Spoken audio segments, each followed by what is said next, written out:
Now we will hear Mrs. Fernando on how the future of regulation will shape this.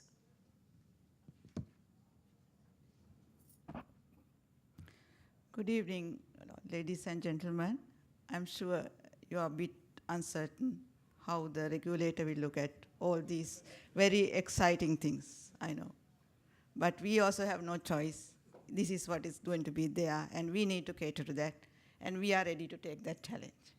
So in that context, in today's forum, as representing the regulator, my first task would be to present before you the few key challenges that we have identified for the future of banking sector.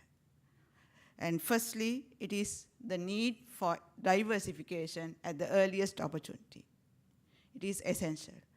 As was said, the customer is different, customer demand for something different, so we need to diversify our business models. It is true we have moved quite fast from what we were, but even today we are lagging behind. So we need to take that step forward and fast forward it. So for that purpose, there are several things that we could do. While we really accept a deposit and do our lending, there are several other things that your own customers demand. So you have to kind of diversify your business approaches, your business income, move into more fee-based income, where it becomes a single place where you are catering to the entire demand of your customer. Then the integration, both vertical and horizontal, that again has to happen. We've been quite talking about this consolidation, then expansion, ring fencing. Regulators always want to ring fence the banking business from other businesses, but still there are some of the financial businesses. Mr. Tyagaraja spoke about ring fencing insurance, moving out insurance. So these are things that we have to look at in the interest of your own customer. Then expanding business even outside. Now, I know there are several banks that have made that attempts, and which is very important, because this is the time we have to move to our regional and even global scene. That is important. There are several players domestically, and it has created a lot of competition, and that is another important. Then among the competition, especially the quality and the diversity, as I earlier said. Then the technological advancement, much was spoken about it, so that is an essential need. Very importantly, another challenge is preserving stability. While all this happen, we need to ensure banks as a very important component in our financial system, the stability has to be maintained. So whatever we do, we have to do it with prudence. We cannot undermine prudence against our business objectives. So things like capital, then the risk management, a very good risk management system, strong corporate governance, enhancing transparency, and even going to the extent of voluntary disclosures, like through the accounting standards. Then corporate social responsibility and sustainability. And finally, very important, the strengthening the human capital, which I see as a very important thing in the current day, because we see when one position change in a bank, it is just a round of circle that is going. And every bank finds it very difficult to fulfill any requirement, because the explanation given is that not a proper person to take over. Why is this happening? We have not thought about getting our juniors or our subordinates to this role. When we are there in the bank, we try to perform it alone. Very little cooperation or very little sharing. And this succession. Some banks even don't like when we talk about succession. They think we are trying to challenge their positions. No, that's not the case. But it is necessary. The next person should know that I need to learn. And how he will get that idea is only if he has been told, one day you will have to perform this task. So effective succession planning is very important. And I think that is, I can see even few directors in this forum, and that is very important for the directors to ensure this succession planning is taking place. Then continuous training and update. Training is not today and yesterday. It has to be ongoing. That has to happen. I know it is a cost, it is time and resources, but it is essential. While you do your services, this has to happen. Then finally, about the integrity and commitment. That is important. We are hardworking. We have to be harder, and also the integrity and commitment. So these are the kind of challenges that we see going forward. So arising from that background, I will just lay before you the kind of regulatory changes that we are planning to take forward. So we have already started reviewing and improving our framework to facilitate the business models. I think during the early this year and even recently, today and all, we can see from the central bank side, several changes have taken place to facilitate you. And these have happened through very interactive, consultative processes and very accommodative processes. So that we are happening. Then we will encourage the banks to adopt policies of diversification of business and income through fee-based services. Because we can't only depend on lending. As I said, lending will become only one activity, but there will be many more other things that will be demanded by your customers. Then apart from that, we'll be strengthening the regulatory regime while encouraging the diversification of your sources of funding to move overseas, to go into other areas and then source, rather than solely depending only on the deposit base. Encourage consolidation. There again, I know the concern is about our share ownership limits.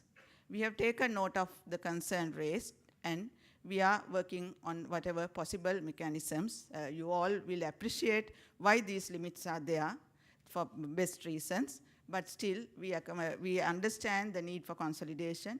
In fact, our attempt to have a staggered base increase in the minimum capital requirement was to kind of at least to see that the few small banks get consolidated or merged. But it didn't really happen. Every bank, even at the very last time, tried to somehow or other find their own capital and to keep away, to be alone.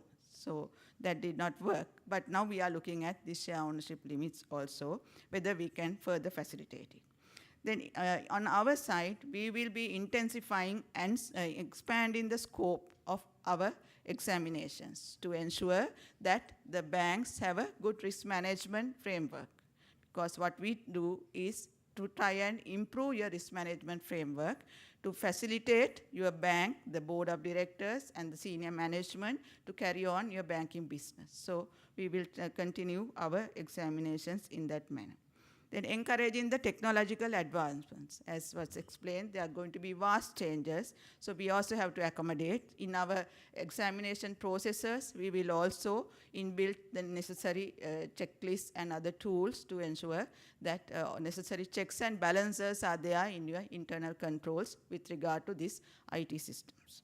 Then improving efficiency, which is very important, which relates to the margins. We know in Sri Lanka, our banks have very high margins.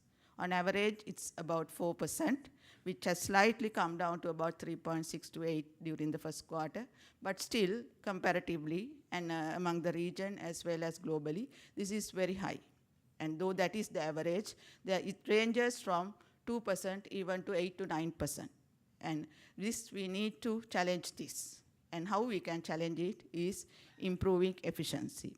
And when we say efficiency, it will involve different cost structures. And we are looking at the components of these cost structures to see where we also could get involved and improve this efficiency. Then the enhancing public confidence, which is again very important. Now the attempts taken by the central bank to set up the voluntary deposit insurance scheme, the mandatory deposit insurance scheme after the voluntary scheme that we had earlier was the step towards this, because the deposit insurance will give a further confidence to the general public that their money is safe. So that kind of attempt we will take, and we will further try to, wherever possible, to ensure the public confidence is maintained. The further financial safety mechanisms, looking at the international best practices, other regulatory mechanisms, and also the international standards. Because I know when you go out or when you meet your counterparties, they ask, are you in Basel II, Basel III? Are you in the simpler approach? Are you in the advanced approach? What is your leverage ratio? What is your non-stable funding ratio? So this is the things. So we have to be ready for these things, and we can't say we are not there. So we are looking at those things and try to improve this, issue certain guidelines to move towards those international standards. And finally, the inclusiveness, that is very important. We have a social responsibility. This banking is a public good, and we all are bound to provide this service to our nation to enhance the financial inclusiveness. So in that sense, while these all high-tech things happen, we also need to ensure the rural masses in the rural village, but not in the traditional way that it is happening, but in a very high-tech way. We are taking the financial services to our rural masses. So that is also one of our services through our regulatory framework we will facilitate. So these are the areas that I would want to present before you. And as I said, do not worry, Central Bank will always facilitate your attempts, your fast-track approaches, but keep in mind prudence is important. So do the expansion and all the exciting things with prudence, then you will be there. Thank you.